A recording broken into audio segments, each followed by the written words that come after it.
to this third episode of Misconceptions about Consciousness.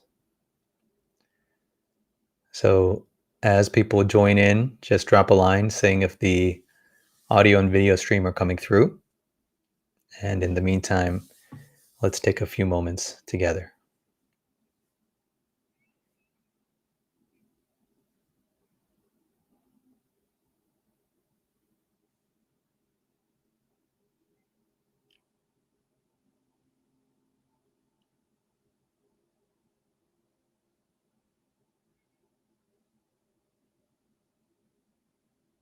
Letting go the events of the day.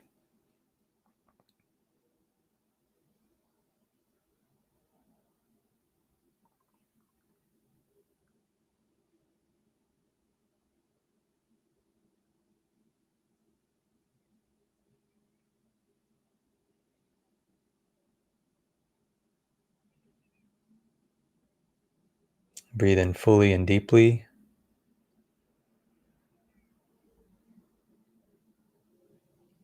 Holding it for a few moments.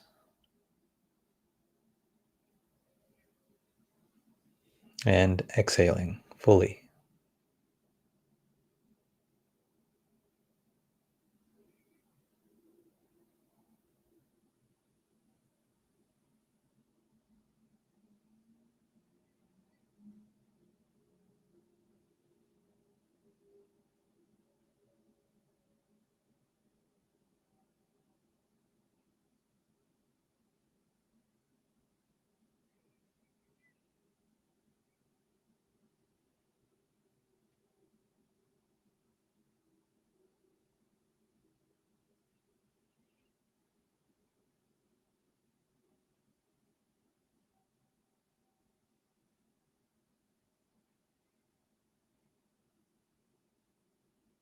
Just like the coming and going of the seasons.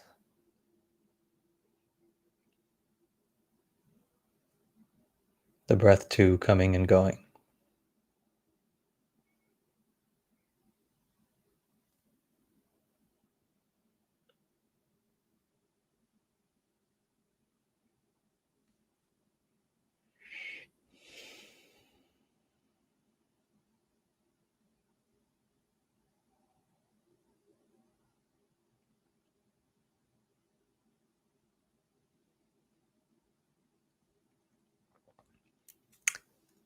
All right. Good to see everybody. Looks like it's all coming through. A couple new things. One is I'm using a new mic today, so hopefully it's coming out okay. The other thing I'm going to do is we'll talk about this third episode. The misconception today is it's a good one to talk about, and that is the misconception is that consciousness is about oneness, right? And that may sound like a mistake. Of course, it's not a misconception. Of course, that's true. We're going to call it a misconception so that we can take the opportunity to look at this interpretation more finely and maybe understand it more fully. So that's what we'll talk about today. And after this, what I'm going to try to do is switch and broadcast live from my YouTube channel and then answer some questions there. All right, we'll see if that works. I don't know if we can make it work, but we'll try to make it work. So the YouTube channel is this one. I just posted it right now. And so after this, we'll switch over there if it works and try to answer some questions. So consciousness is about oneness? Question mark, right?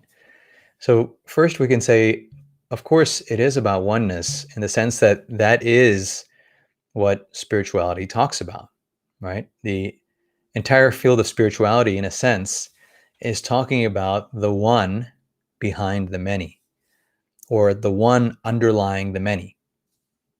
That in almost any tradition, that is where it leads. So, how can that be a misconception? Well, when we look at what consciousness is in its most fundamental sense, the initial way to communicate that is to say, look at the world of multiplicity, look at everything that's going on, and now shift attention to that which is deeper, right? So, in a sense, this is where all the ideas about, for example, detachment comes from. Where does the idea of detachment come from? Because attention is attached to the many, to all the things in the world. And so the idea of detachment is that attention has to be detached so that it might notice whatever else has always been here, right? That is the one, which appears as the many. This is also where the idea of Maya comes from, right? In Vedanta, Maya is that which appears to be yet has no independent existence, right? And it's often quickly related as illusion. Maya is illusion. So again, the idea here is that what we are perceiving in the world of multiplicity, in the world of manyness, in the world of one, two, three, four, five, is the appearance of something more fundamental. And so by calling it illusion, the idea is to shift attention, right? From the many to the one. So this is where the idea of oneness comes from.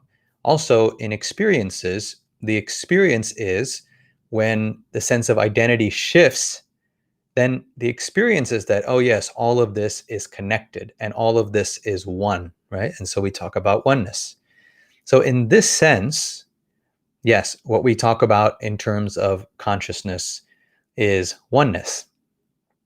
The way in which it is a misconception is if at that point we kind of cling to this notion that consciousness is oneness, right? So the idea that consciousness is oneness, the experience even that consciousness is oneness, is a stepping stone, right? Because oneness, of course, implies manyness. Oneness and manyness dance together. And that's why this oneness is such a helpful state or a helpful experience because it doesn't necessarily negate the world. It's not about negating the world, it's about seeing the one and also the many together.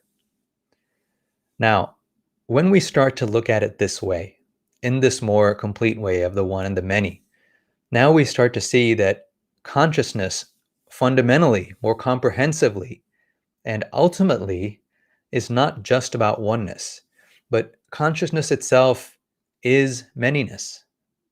Consciousness itself is oneness.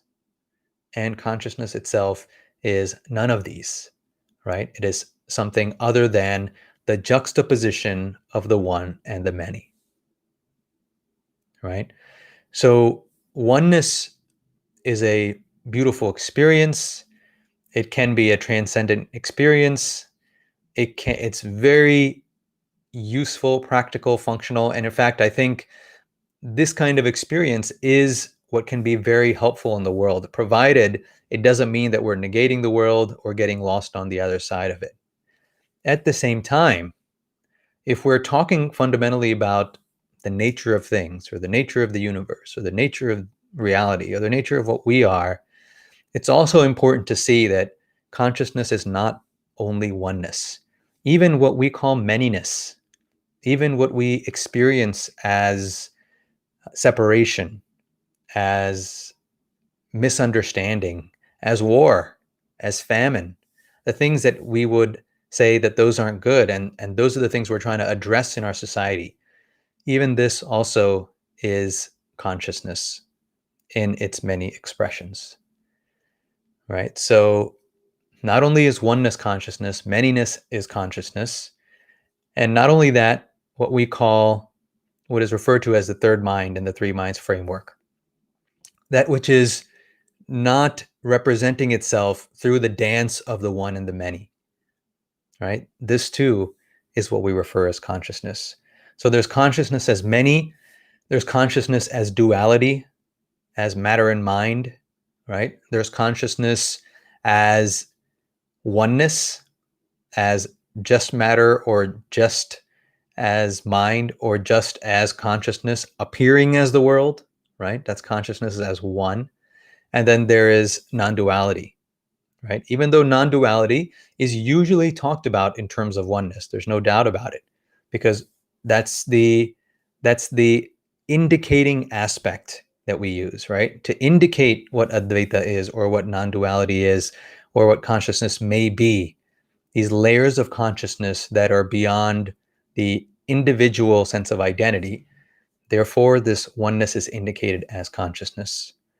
However, in the final analysis, it is also this manyness, and it is also this which is beyond language, which is sometimes called non-duality. So this is a little bit about why saying that only consciousness is oneness or consciousness is only oneness can be a misconception. That is a stepping stone. It is a bridge to a more full recognition of all that consciousness is. All right. Now I'll take one question and then we'll see if it's possible to switch over and live stream the rest of the questions. I'm doing this so that we might be able to meet more frequently, do other programs through that YouTube channel. So one question is, why is it that a sense of loss creates a feeling of fuzziness and a feeling of emptiness in the mind? So why is it a sense of loss creates a sense of emptiness or fuzziness? So if you think about a room in your house that you've furnished, let's say you've had your house for 10, 20 years. And when you walk in, let's say in one of the rooms, you have this sofa. It's a large, comfortable sofa, and it's greeted you every day for 10 years. Right? Every time you come home or every time a guest comes over, there's this large, comfortable couch. It's fairly large, so it takes up a sizable amount of space in this room, right? It's a couch, maybe another chair, and a coffee table. So there's not much in this room, and the couch is one of the major pieces of furniture. Now imagine day by day, year after year, you're coming in, you're seeing this couch, you're sitting on it a couple times a day, and go back again. Same thing happens the next day. Now after 10 years, imagine that one day somebody comes and takes this couch, right? Imagine even that you decide that, this couch, it's not working anymore. It's too soft. It doesn't retain its shape. It's not comfortable. I'm going to get rid of it. And you get rid of it. Now, when you come down the next morning and you look, you're going to feel that difference in the room, right? This piece of furniture that has been situated in this aspect of your home every day, month after month, year after year for a decade. Now, when it moves, you're going to sense that emptiness in the room, right? It might not be a sadness per se, but your mind will sense the emptiness. It's used to there being a piece that fills up that space, right? And what I would suggest is part of the reason that happens is because from a second mind perspective, even the home and the space around us is an aspect of the mind, and it is being populated mentally by that which is significant to the first mind, right? And so naturally, when this piece has been there for so long and it's gone, there's going to be a sense that something is missing. There's going to be a sense that there is something empty. And there's going to be a sense of loss, because there is a loss of function in a sense, because that sofa used to be what we're sitting on day after day for a decade, right? So we are going to sense this, and there will be a sense of loss or emptiness from the loss of that sofa. Now, I'm just setting that up using what we call a physical example, just because the exact same thing happens within the individual mind as well. So a person or an object or a place or an item, piece of clothing, something that has occupied a space of the mind for a long time, right? And if it's occupying a space of the mind, there's some kind of functional relationship too, right? There's some kind of either identity relationship or emotional relationship, or there's some kind of relationship. Otherwise, this aspect would not be taking up space in the mind. So when something like this has been in that space for so long, right, and you remove it, just like when you remove that sofa, you're going to see like all that residue, whatever else has been under there is going to be there, right? Similarly, when this piece or that which is taking up space in the mind is removed, then that sense of emptiness, that sense of that loss of that function, and also the things which that had covered up, the residue that the presence of this relationship, object, person had covered up, those will kind of come to the surface. And so, therefore, in this experience, there can be the sense of loss and the sense of mourning or whatever comes along with the experience, the unique experience of that particular thing in our lives. Right. So, it's no different fundamentally from what we call a physical object or what we call a relationship or something in the mind. These are all relationships that occupy the mind. And when they are lost or when they go away, then that sense is going to be felt.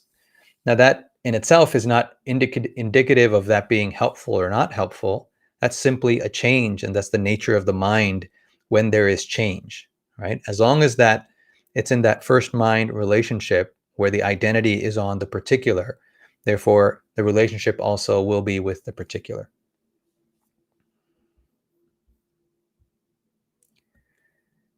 So I see some questions here. What I'm going to try to do is switch over. Let's try this time and see what happens. So if you'll join me here, I'm going to switch over there and hopefully start streaming within a minute or two. So we will see. And in the meantime, you can submit questions here and we'll try to look at those next time. But hope to see you again in a minute or two.